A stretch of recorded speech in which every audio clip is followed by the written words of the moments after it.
Dengan demikian perumpamaan ini menguatkan iman kita. Karena setelah mendengar perumpamaan tentang lalang di antara gandum, mungkin kita menjadi lemah dan bertanya-tanya, bagaimana masa depan gereja jika anggota-anggotanya terisi dengan begitu banyak lalang di antara gandum?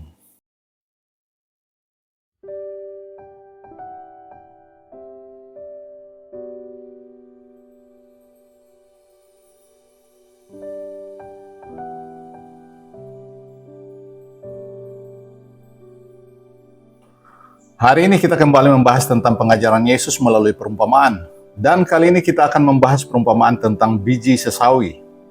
Perumpamaan ini dijelaskan tepat sesudah perumpamaan tentang ilalang di antara gandum. Dengan demikian perumpamaan ini menguatkan iman kita. Karena setelah mendengar perumpamaan tentang lalang di antara gandum, mungkin kita menjadi lemah dan bertanya-tanya, bagaimana masa depan gereja jika anggota-anggotanya terisi dengan begitu banyak lalang di antara gandum? Mari kita dengar penjelasan Yesus di Matius 13 ayat 31-32. Hal kerajaan sorga itu seumpama biji sesawi yang diambil dan ditaburkan orang di dalam ladangnya. Memang biji itu merupakan biji terkecil di antara segala jenis benih. Tetapi apabila sudah tumbuh, sesawi itu akan lebih besar dari sayuran lain, bahkan menjadi sebuah pohon, sehingga burung-burung datang bersarang pada cabang-cabangnya. Apa sebenarnya yang sedang dimaksudkan Yesus di sini? Hal pertama yang perlu diperhatikan ialah kita menemukan lagi perumpamaan tentang biji-bijian. Ada banyak perumpamaan yang berkaitan dengan benih. Ada perumpamaan tentang seorang penabur benih.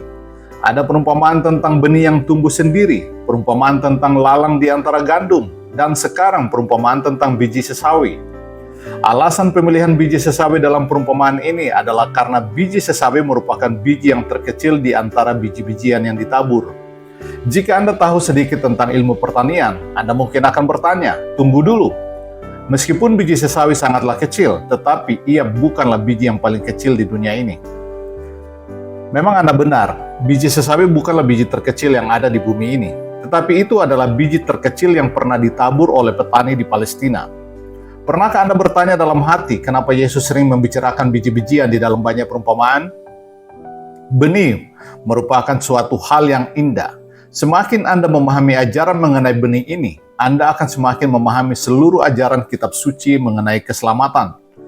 Ketika benih ditaburkan ke tanah, benih itu akan mati. Tubuh benih itu akan hancur sebelum ia bertunas dan tumbuh kembali.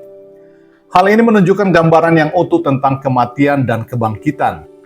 Secara harafiah, hidup baru akan muncul dari penguburan, dari kematian sebiji benih yang hilang dari pandangan mata kita. Ia mati dan kemudian bangkit menjadi kehidupan baru. Sama halnya dengan cara Yesus mati, ia dikubur dan seolah-olah hilang selamanya. Namun Yesus dibangkitkan oleh Allah ke dalam hidup yang baru. Lalu apa yang terjadi? Ketika biji tersebut bangkit menjadi kehidupan baru, ia akan menghasilkan sejumlah biji-bijian baru. Inilah ajaran Yesus di Yohanes 12 ayat 24. Aku berkata kepadamu, sesungguhnya jikalau biji gandum tidak jatuh ke dalam tanah dan mati, ia tetap satu biji saja.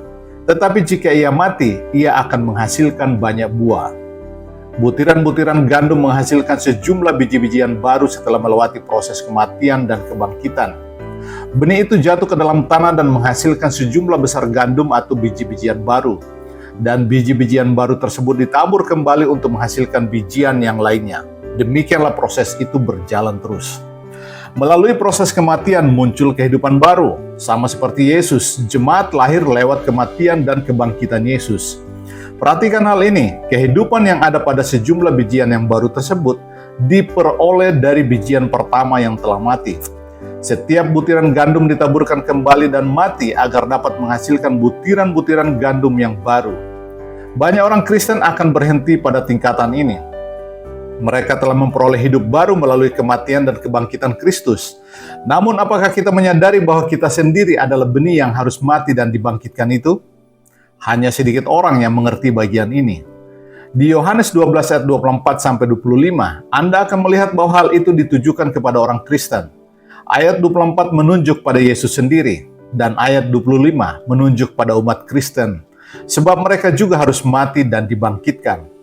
Dengan memeriksa secara seksama Yohanes 12 ayat 24-25, kita akan mengerti maksud Yesus tersebut.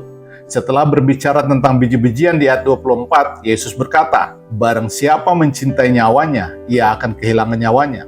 Tetapi barang siapa tidak mencintai nyawanya di dunia ini, ia akan memeliharanya untuk hidup yang kekal." Ayat 25. Jika kita tidak menjadi benih dan hidup bagi Kristus di dunia ini, kita tidak akan bisa memperoleh kepenuhan hidup di dalam Kristus. Jika kita mencoba menyelamatkan nyawa dengan berpegang pada hidup kita, kita akan kehilangan nyawa kita. Jika kita mempunyai butiran gandum tetapi tidak menaburnya, benih tersebut akan lapuk dan mati. Tidak ada kehidupan yang keluar dari benih itu. Kita telah menyia-nyiakannya. Namun jika kita mengambil butiran kemudian menanamnya di tanah, benih tersebut akan menghasilkan kehidupan baru. Biji sesawi adalah gambaran dari Yesus itu sendiri, dan Dia adalah kerajaan Allah. Hal ini bukanlah berbicara mengenai situasi yang ada di dalam kerajaan Allah, tetapi mengenai pertumbuhan kerajaan Allah itu sendiri. Di dalam perumpamaan tersebut, Yesuslah yang mati dan melalui kematian dan kebangkitannya, kerajaan Allah dinyatakan di dunia ini. Di dalam perumpamaan gandum dan lalang, benih yang ditaburkan menggambarkan orang Kristen. Mereka ialah anak-anak Allah. Mereka adalah anak-anak kerajaan surga, seperti yang kita lihat di Matius 13 ayat 38. Dalam perumpamaan ini, biji-bijian atau benih tersebut adalah gambaran dari anak-anak Allah dan juga merupakan gambaran dari Yesus Kristus sendiri. Dengan kata lain, pada saat Yesus memberikan kehidupan baru bagi kita, Dia mengirim kita ke dunia untuk menjadi benih. Kita akan mati dan kemudian dibangkitkan untuk menghasilkan buah. Dalam perumpamaan tentang penabur, benih diumpamakan sebagai firman Allah. Firman Allah ditaburkan ke dalam hati kita dan kita menjadi anak-anak Allah yang akan ditaburkan ke dalam dunia. Ada banyak kekayaan dan kebenaran Allah disimpulkan lewat gambaran sebuah biji atau benih ini. Mungkin Anda bertanya, apa artinya menjadi orang Kristen? Apakah seorang Kristen adalah seorang yang bertingkah baik sesuai dengan tuntutan agamanya? Atau seorang yang suka memberi senyuman kepada semua orang dan tahu bagaimana cara mengucapkan doa Bapa kami? Ia pergi ke gereja setiap minggu, memberi persembahan, memasang kalung salib di lehernya. Namun semua itu tidak akan membuat Anda menjadi seorang Kristen menurut Alkitab. Kekristenan bukanlah semata-mata apa yang kita lakukan di luar. Seorang yang benar-benar Kristen ialah seorang yang memiliki Kristus di dalam hidupnya. Dia akan memiliki hidup baru yang dibentuk oleh Roh Kudus yang menjadikan dia manusia baru sepenuhnya.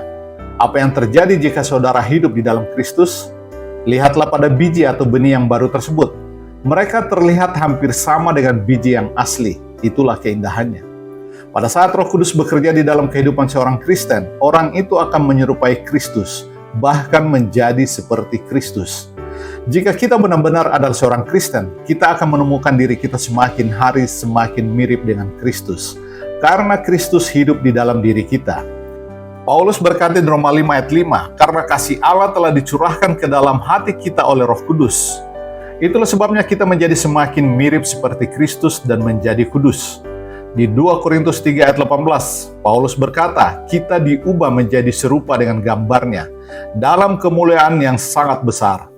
Jika kita benar-benar orang Kristen sejati, keserupaan dengan Kristus harus dimanifestasikan dalam kehidupan kita. Jika kita memahami hal ini, kita akan mengerti kalimat ini, menaburkan anak-anak Allah ke dalam dunia. Dengan demikian kita menjadi tubuh Kristus di dunia ini, sebab kita adalah wakilnya. Bagaimana dunia bisa mengenal Kristus jika dunia tidak melihat bahwa Kristus hidup di dalam kita? Benih yang lahir dengan benar haruslah benih yang serupa dengan benih yang asli. Apa kita lahir serupa dengan Kristus? Apakah Kristus bekerja secara penuh dalam kehidupan kita? Sudahkah pikiran kita diubahkan dan keegoisan kita dihilangkan ketika kita menjadi semakin serupa dengan Kristus? Hanya dengan cara itulah kita akan tahu apakah kita ini biji sesawi atau bukan. Perumpamaan biji sesawi tidak hanya mengulas ajaran tentang keselamatan, tetapi juga menyingkapkan kebenaran Injil. Kita akan melanjutkan pembahasan kita tentang perumpamaan ini di minggu depan. Yohanes 8 ayat 31-32. Jikalau kamu tetap dalam firman-Ku, kamu benar-benar adalah murid-Ku, dan kamu akan mengetahui kebenaran, dan kebenaran itu akan memerdekakan kamu.